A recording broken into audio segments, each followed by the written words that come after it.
চতুর্থ শ্রেণীর শিক্ষার্থী বন্ধুদের বাংলাদেশ ও বিশ্ব পরিচয়ের একটি প্রশ্ন নিয়ে উপস্থিত হয়েছি। প্রশ্নটি সমাধান করে দেখাবো এবং প্রশ্নের মানবন্টন নিয়ে বিস্তারিত আলোচনা হবে।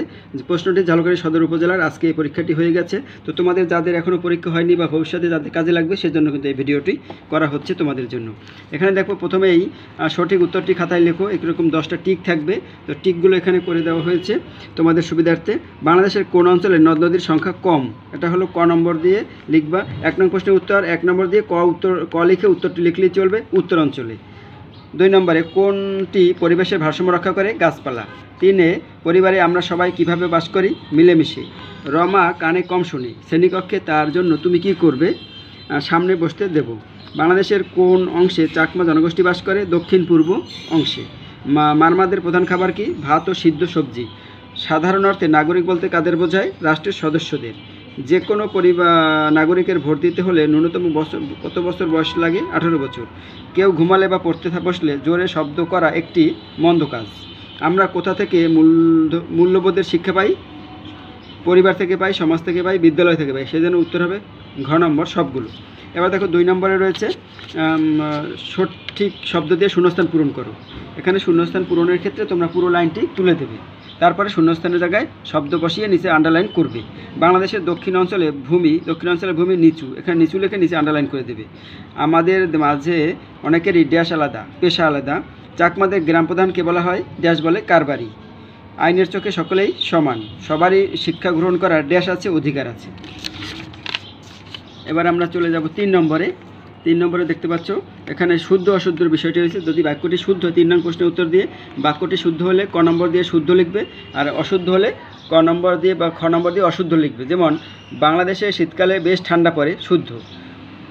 নালিতা হলো চা গাছের পাতা, এটা অশুদ্ধ, অশুদ্ধ লিখবে। আমরা বৈচিত্র্যকে গ্রহণ করব না, অশুদ্ধ। ঘ নম্বর দেশের স্বার্থবিরোধী কিছু না করা নাগরিকের দায়িত্ব, শুদ্ধ। বন্ধুর সাথে অন্যায়সঙ্গত আচরণ করা হলো সততা, শুদ্ধ। এবার 4 নম্বরে 4 নং প্রশ্নের উত্তর লিখে বাম পাশ ডান পাশ মিল করতে হবে। মণিপুরীরা কী হবে? সিনচৌ নামের খাবার খায়। তা মণিপুরীরা লিখে এখানে হাইফেন করবে, তারপর এটা লিখে দেবে সিনচৌ নামের খাবার খায়। খ নম্বর শিক্ষা লাভ করা সামাজিক অধিকার। বাংলাদেশে বেশি শীত পড়ে উত্তরাঞ্চলে।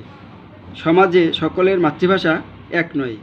তারপর নম্বরে শহীদ বুদ্ধিজীবী দিবস রাজনৈতিক অধিকার, এটা এখানে রাজনৈতিক অধিকার।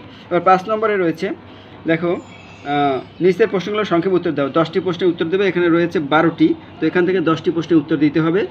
আর 6 নম্বরে রয়েছে 6টি প্রশ্ন, এখান থেকে 4টি প্রশ্নের উত্তর দিতে হবে।